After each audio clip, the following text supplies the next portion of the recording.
समुद्र में एक नौका में 4 अलग अलग विषय के विद्वान बैठे थे।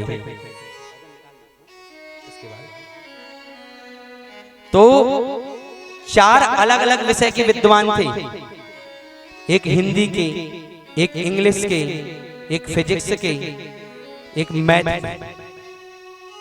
4 विद्वान बैठे थे। वो नौका चलाने वाला जो था, उस नाव चलाने वाले से कहते हैं, एक बात बताओ नाविक, तुमने हिंदी में कुछ मुहावरे वगैरह पढ़े हैं? उसने कहा कि मैं तो हिंदी जानता ही नहीं, मैंने कुछ स्कूल वगैरह में जो पढ़ाई है वो सब नहीं की, मैं नहीं पढ़ा। विद्वान अपनी अपनी विद्वता को झाड़ रहे थे।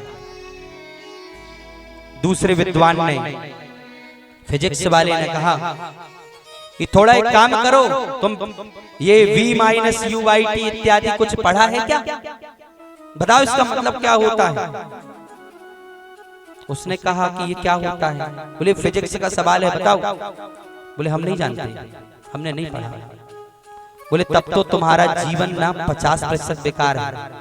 हिंदी वाले ने कहा 25% खराब है, फिजिक्स वाले ने कहा 50% खराब है।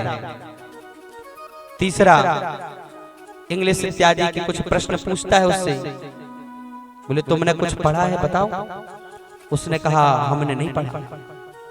बोले तब तो तुम्हारा 75% जीवन बेकार है। कुछ समय के बाद क्या हुआ कि उस समुद्र में ज्वार भाटा उठे, मतलब बड़ी बड़ी लहरें आना चालू हो गई, नाव ऐसे ऐसे होने लगी। तो नावे का बोल पड़ा, बोला सर एक बात बताइए, आप में से तैरना किसको किसको आता है?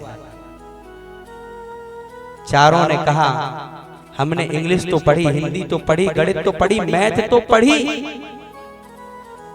फिजिक्स तो पढ़ी, पर हमने तैरना नहीं सीखा। तो नाविक कहता है अब तो आप लोगों का पूरा 100% जीवन बेकार है। बात समझ में आई? आपने खूब भले ही इंग्लिश, गणित इत्यादि जो कुछ भी पढ़ा हो, बहुत अच्छी बात है, पर यदि इस भाव सागर से पार होने के लिए आपने कुछ सीखा नहीं है तो आपका जीवन सर्वथा बेकार है।